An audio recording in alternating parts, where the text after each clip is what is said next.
ಶುಭೋದಯ, welcome back Mansi series. ಅತ್ತೆ ಅಮ್ಮನಾದರೆ ಸೊಸೆ ಮಗಳಾಗ್ತಾಳೆ. ಸೊ ಈ ವಿಡಿಯೋನ ನಾನು ಇನ್ಸ್ಟಾದಲ್ಲಿ ಹಾಕಿದ್ದೀನಿ, ತುಂಬ ರೆಸ್ಪಾನ್ಸ್ ಸಿಕ್ಕಿತ್ತು. ನಾವು ಕೂಡ ಅದೇ ರೀತಿಯಾಗಿ ಇದ್ದೀವಿ. ನಮ್ಮ ಅತ್ತೆ ಅಕ್ಕಿ ಮಾಡ್ತಾಯಿತ್ತು. ನಾನು ಅತ್ತೆ ಅಂತ ಕರೆಯೋಲ್ಲ, ಅಮ್ಮ ಅಂತಲೇ ಕರೆಯೋದು. ಈ ಕಡೆ ನಾನು ಮೈದನ್ನ ಬಂದು ಅಕ್ಕಿ ಒಳಗಡೆ ಕೈ ಹಾಕಿ ಎಲ್ಲದನ್ನು ತೊಗೊಂಡು ಬಂದು ನನ್ನ ಮುಖಕ್ಕೆ ಹಚ್ಚಾಕ್ಬಿಟ್ಟ. ಸೊ ಅದಾದಮೇಲೆ ಜ್ಯೂಸ್ ಕುಡಿತಾ ಇದ್ದೆ ಕೂಲಾಗಿರಲಿ ಅಂತ. ಮಧ್ಯಾಹ್ನ ಅನ್ನೋಷ್ಟರೊಳಗೆ ಐಸ್ ಕ್ರೀಮ್ ಬಂದಿತ್ತು. ಸೊ ಈ ಬಿಸಿಲಲ್ಲಿ ಐಸ್ ಕ್ರೀಮ್ ತಿನ್ನೋದು ಚೆನ್ನಾಗೇ ಅಲ್ವಾ. ಐಸ್ ಕ್ರೀಮ್ನ ನಾನು ನನ್ನ ಮೈದು ಮತ್ತು ಏಮ ತಿನ್ಕೊಂಡು ಈ ಕಡೆ ನಾನು ಸ್ವಲ್ಪ ಕೆಲಸಕ್ಕೆ ಬಂದೆ. ಅಡುಗೆ ಮಾಡೋಣ ಮಧ್ಯಾಹ್ನ ಪ್ರಿಪ್ರೇಷನ್ನು ಅಂತ ನುಗ್ಗೆಕಾಯಿ ಸಾಂಬಾರು ಮಾಡ್ತಾಯಿದ್ದೀನಿ.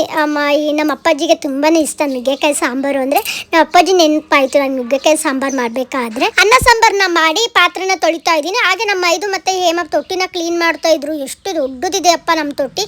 ಕ್ಲೀನ್ ಮಾಡಿದಾದ್ಮೇಲೆ ಅವರಿಗೆ ಸ್ವಲ್ಪ ಊಟ ಹಾಕ್ಕೊಟ್ಟೆ. ಇಬ್ಬರು ಕೂಡ ಚೆನ್ನಾಗಿ ಬಜಾಯಿಸಿದ್ರು. ಹೇಗಿದೆ ಸಾಂಬಾರು ಅಂತ ಕೇಳಿಕ್ಕೆ ಚೆನ್ನಾಗಿದೆ ಅಂತ ಹೇಳ್ದ. ನೋಡಿ ಹೆಂಗೆ ನೆಲ್ಗೆನ ಚಪ್ಪಡಿಸ್ತಾ ಇದ್ದೀನಿ. ಅದಾದ್ಮೇಲೆ ಏಮ ನಾನು ಅಕ್ಕಿ ಮಾಡ್ತೀನಿ ಅಂತ ಹೇಳಿದ್ಲು, ಮಾಡಮ್ಮ ಅಂತ ಹೇಳಿ ಕಳಿಸ್ದೆ.